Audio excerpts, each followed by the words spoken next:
mo ṣe bá torí wípé ó ń gbọ́ àdúrà. Ọlọ́run Adébóyè o mo ṣe bá.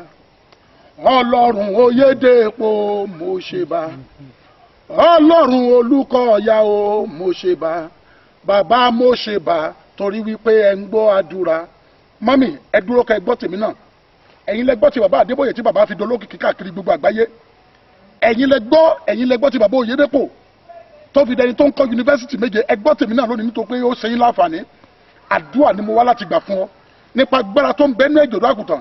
Èpè ìkọ̀kọ̀ tí wọ́n fi ọ́ sẹ́ lórúkọ Jésù ọ̀run bà májẹ̀mú rẹ̀ jẹ́. Ẹ̀yin ni mò ń wá dádì, gbogbo èpè tí wọ́n fi ọ́ sẹ́ ní kọ̀kọ̀, gbogbo èpè tí wọ́n fi ọ́ sẹ́ ní kọ̀kọ̀, gbogbo àṣàsí àti èpè tí ayé fi ọ́ sẹ́ ní kọ̀kọ̀ lórúkọ Jésù ó yá májẹ̀mú rẹ̀ kó bàjẹ́ lónìí. Ẹ gbọ́ dáadáa sà, ẹ gbọ́ dáadáa sà, ẹni tó lọ fi ayé rẹ̀ dá májẹ̀mú nínú yàrá òkùnkùn. Mọ́mí ẹ̀yin ni mò ń bá wí, ẹni tó lọ fi ayé rẹ̀ dá májẹ̀mú nínú yàrá òkùnkùn, irú ẹni bẹ́ẹ̀ lónìí ni kí àrà ó san pa. Sàmì dáadáa, gbogbo ẹyẹ òkùnkùn tó ń fò tako àyànmọ́ rẹ lórúkọ Jésù kí iná kó já wọn bọ́. Àwọn ẹyẹ kan tí wọ́n máa ń fò kọjá lórí ilé yín tó yẹ pé ńgbà tí wọ́n bá ń lọ tó bá dé ọ̀gangan lé yín wọ́n á ní sí o ìyẹn ni pé ìyẹn lágbẹ́já orúkọ rẹ̀ là ń mú lọ sínú ẹgbẹ́ o. Irú àwọn ẹyẹ yẹn lọ jábọ́ lọ́sọ̀yì lọ́jọ́ kìíní àná tó dodidi èèyàn. Ẹyẹ òkùnkùn tó ń fò tako àyànmọ́ rẹ lórúkọ Jésù láàárọ̀ yìí ó yá iná kó jábọ́. Ìwọ tó sàmì ni mò ń bá wí nípa agbára tó ń bẹ nínú ẹ̀jọ̀dọ̀ àgùntàn. Mo dúró mi ò dá dúró, mo sọ̀rọ̀ mi ò dá sọ̀rọ̀, mo ti ẹnu mi ebu ẹ̀jẹ̀ kí n tó sọ̀rọ̀, ẹ̀jẹ̀ tí mo ti ẹnu bọ̀ òun ló ṣe alátìlẹyìn mi, èyí ní ẹ̀jẹ̀ àgbélébù nípa agbára tó ń bẹ nínú ẹ̀jọ̀dọ̀ àgùntàn. Gbọ́ dáadáa lórúkọ Jésù Kristi gbogbo ẹyẹ òkùnkùn tó ń fò tako àyànmọ́ rẹ lórúkọ Jésù lónìí iná yóò já wọn bọ́. Ẹni tó lọ fi ayé rẹ dá májẹ̀mú nínú ẹgbẹ́ òkùnkùn lórúkọ Jésù ọ̀run ó ṣèdájọ́ wọn. Ẹgbẹ́ ohun tó ṣẹlẹ̀ sí ọmọbìnrin yẹn, ẹgbẹ́ àti àbúrò wọn kàn fi ọdún mẹ́ta péré ju ara wọn lọ. Wọ́n wá gbé oúnjẹ fún àwọn méjèèjì. Nígbà tí wọ́n gbé oúnjẹ fún àwọn méjèèjì, èyí àbúrò ó dẹ̀ súré fẹ́ mú ẹran. Ẹ̀gbọ́n rẹ̀ wá ní rárá ẹran mẹ́ta ni wọ́n kó fún wa, èmi ni mo máa jẹ méjì, ìwọ ló máa jẹ yọkan. Ó fún àbúrò rẹ̀ yẹyọkan. Bọ́ níbi tó ti ń jẹ tiẹ̀ lọ́wọ́ ó fún àbúrò rẹ̀ ní díẹ̀ sí bọ̀ kò tó àbọ̀. Àbúrò wa ta ìka sí ẹ̀gbọ́n láì jẹ́ pé ẹ̀gbọ́n mọ̀ wọ́n dẹ̀ jọrẹ́ ni wọ́n dẹ̀ kó oúnjẹ. Àbúrò wa lọ sínú ẹgbẹ́ kòkòrò yìí pé ó di ọjọ́ tó ń bá bí ọmọ mẹ́rin kí ẹ̀gbọ́n àwọn tó rí ọkọ. Ó dẹ̀ rí bẹ́ẹ̀. Ó lọ fi ayé ẹ̀gbọ́n rẹ̀ dá májẹ̀mú nínú agbára òkùnkùn tí ó bá jẹ́ pé àdúrà tó tú àṣírí bí ẹ̀gbọ́n rẹ̀ ìbá ṣe máa bá lọ nìyẹn. Ó ló di ọjọ́ tó ń bá bí ọmọ mẹ́rin kí ẹ̀gbọ́n tòun kó tó rọ́kọ. Gbọ́ ta lẹni tó rẹ́ni sí ṣùgbọ́n tó ṣèké sí ọ. Ta lẹni tó bá forí korí gbogbo ẹni tó bá fi ìfàyàlàyà tó dẹ̀ fi gba ògo lọ lọ́wọ́ rẹ̀ lórúkọ Jésù lónìí ọ̀run ṣèdájọ́ wọn.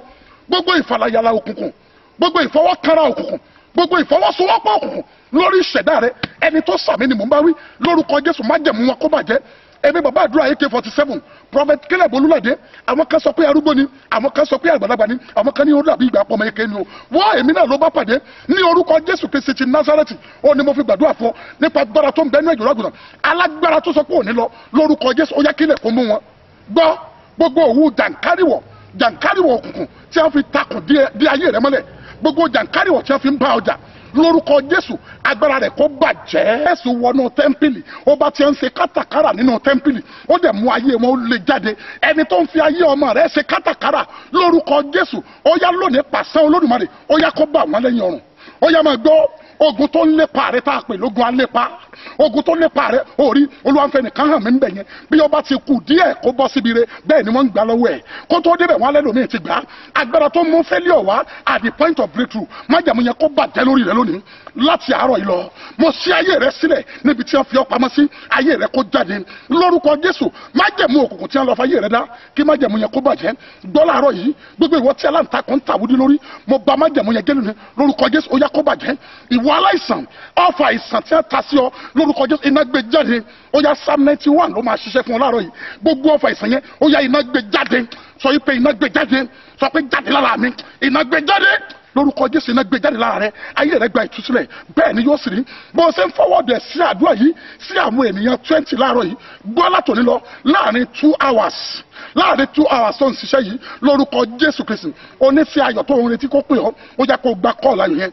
ìwọ ni mò ń bá wí dáàdi ẹ̀yin ni mò ń bá wí wọ́n mi lórúkọ Jésù kọ́ọ̀lù ayọ̀ tẹ́ ti ń retí tẹ́ rí bá in the next 2 hours ó yá kíkọ́ yẹn kó wọlé ó di ọ̀rọ̀ wòlíì tí ò gbọdọ̀ yí padà lórúkọ Jésù ayé rẹ yóò rí ìyanu gbogbo ẹni tó sẹ́ndì àdúrà yìí sí ọ yóò dáa fún ọ ìwọ náà tó ń sẹ́ndì ẹ̀ sí ènìyàn lórúkọ Jésù yóò dáa fún ọ náà ọ̀nà ṣí fún ọ bẹ́ẹ̀ ni yóò sì rí ìwọ náà wá sínú ọ̀kan nínú àwọn program wa wá yá náà àdúrà wá gbọ́ ó ń gbá yágíyágí lára mi wá yá náà àdúrà àwa ní Ẹgbẹ́dá bus stop ní Èkó ó ṣe wá Eco event center tó wà ń bẹ̀ yẹn ìwọ náà láàárọ̀ Friday kò yọ pé kó o má lọ sí church ẹ̀ lórúkọ Jésù yóò dáa fún ọ wàá rọ́nà lọ ọ̀nà ṣí fún ọ Jésù Olúwa wa àmín bàbá àdúrà yìí kégbà 47 ó gbàdúrà fún ọ lónìí wàá rí ọ̀nà lọ wàá dẹ̀ rí tiẹ̀ ṣe bẹ́ẹ̀ ni yóò sì rí Jésù Olúwa wa ó máa rí phone number àti address yẹn lójú screen rẹ God bless.